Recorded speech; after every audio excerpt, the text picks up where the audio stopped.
masih menyaksikan Gaya Hidup Masa Depan, cicil masa depan depan mapan dari sekarang. Ini Marissa mau tanya, Bayu boleh ya Marissa dulu ya? Boleh dong, aku Silakan. duluan ya, Silakan, soalnya Marissa. sangat Ladies penasaran nih. Iya, Silakan. tentang kekayaan bersih ini ya. Nah, Pak Norman, aku penasaran apakah semua orang harus tahu nilai kekayaan bersihnya tuh berapa dan sebenarnya untuk apa? Nah itu dia. Ini pertanyaan yang sangat penting karena banyak orang sebenarnya nggak peduli dengan mau tahu berapa sih nilainya. Iya. Benar. Secara awam kebanyakan kita hanya berpikir kalau sudah saya punya tabungan, saya punya Jadi itu investasi, doang tuh ya, Pak, saya ya? punya asuransi, ya udah cukup lah itu. Iya. Iya kan? Tetapi sebenarnya itu bisa saja misleading, bisa saja itu akan membuat kita bias dalam mengambil keputusan. Jadi yang paling baik adalah kalau kita memang mencek atau menilai kekayaan kita dibandingkan dengan kewajiban kita itu secara periodik. Jadi secara reguler saya cek. Memang ada beberapa ahli perencana keuangan dia mengatakan bahwa bagusnya sekali aja dalam setahun. Ya. Setahun sekali Itu Pak. cukup. Itu cukup. Waduh. Ada juga yang setahun dua Ya kali. kan? Ada yang bilang Setahun seperti dua itu. kali, Pak. Setahun dua kali ngitung. Kan kita mungkin secara ya ngapain lah kita mau hitung-hitung seperti itu. Tapi ini ada benernya juga. Karena contoh misalnya.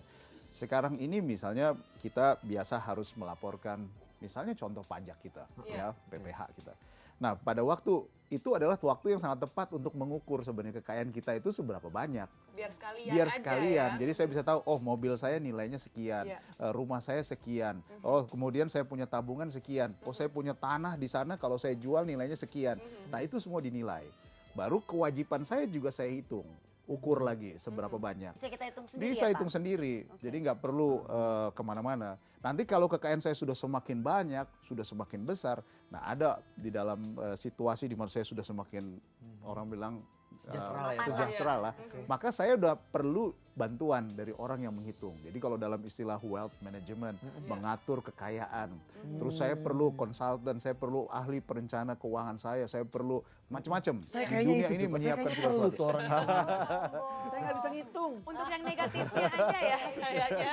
Tahu negatifnya seberapa banyak ya. Jadi gunanya itu ya Betul. sebelumnya jadi kita kalau misalnya mau beli ini, mau liburan, mau ngapain, jadi kita tahu Betul, punya betul. uang apa enggak. Betul. Gitu ya. Oh. Jadi dengan saya mengetahui keadaan saya, kondisi saya, maka saya bisa bertindak atau mengambil keputusan dengan tepat. Nah itu dia, kalau Nah, mau nambah investasi lagi atau betul, apa ya Pak betul. ya. Misalnya contoh, pada waktu saya sudah menghitung kekayaan saya, pada waktu saya hitung-hitung, loh kok kekayaan saya belum saya proteksi? Ini juga berbahaya. Karena kalau tiba-tiba terjadi sesuatu, misalnya contoh kebakaran atau mungkin bencana terjadi, habis sisi aset saya Iya. karena saya nggak proteksi. Jadi disitulah gunanya asuransi Iya, masuk untuk memberikan proteksi di sisi aset saya.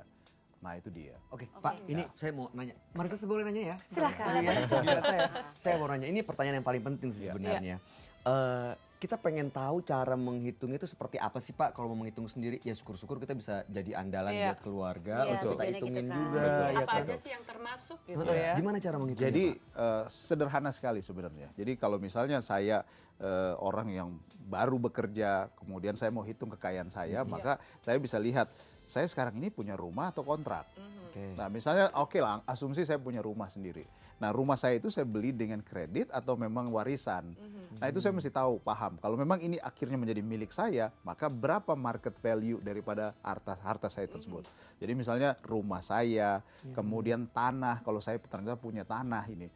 Berapa nilai marketnya, terus kemudian mobil, itu juga boleh dihitung.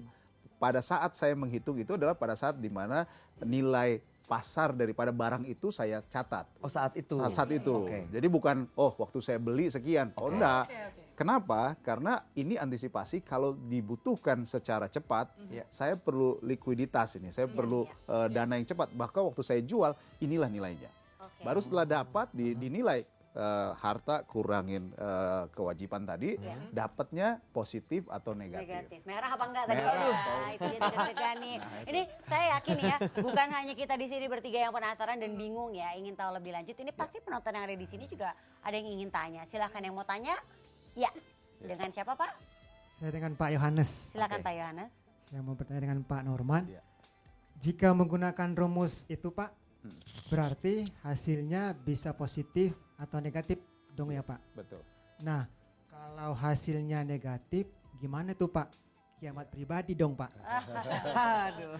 Pusing ya. Memang- Ya. Ya terima kasih. Jadi memang pada akhirnya pada waktu kita mengetahui hasilnya adalah negatif atau merah, maka disitulah saya baru mulai bisa berpikir, oh tindakan saya ke depan ini saya harus ngapain. Contoh misalnya saya kebanyakan mengeluarkan sesuatu yang tidak perlu. Jangan lupa ada rumus keinginan dengan kebutuhan. Nah keinginan saya jangan-jangan ini yang pada akhirnya menjadi kebutuhan. Jadi misalnya contoh, saya sudah punya handphone satu misalnya. Saya lihat teman saya handphonenya mereknya nih bagus nih. Langsung pengen. Kemudian saya pengen, udah saya tukar yang ini, saya beli yang sana. Iya. Nah ini berbahaya kalau saya ndak rem. Benar-benar. Jadi pada akhirnya agar bisa menjadi green atau menjadi hijau lagi atau menjadi positif, maka saya harus disiplin, mendisiplinkan diri saya. Bagaimana caranya mendisiplinkan diri saya? Ya itu tadi melalui perilaku saya Ya. pada waktu saya mengadakan pengeluaran. Mengurangi hutang konsumtif ya Pak ya. Mengurangi hutang Iya. konsumtif. Ini ngomongin soal wants and need ini memang masalah yang masih pelik banget ya. Saya butuh kendaraan untuk sehari-hari, tapi saya maunya kendaraan mewah. Waduh tuh, ya kan.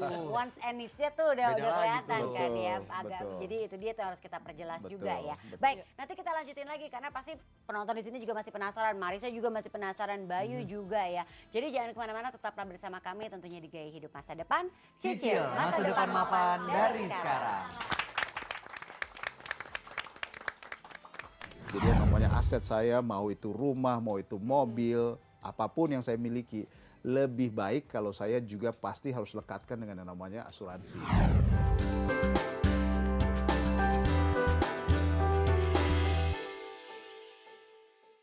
Dipersembahkan oleh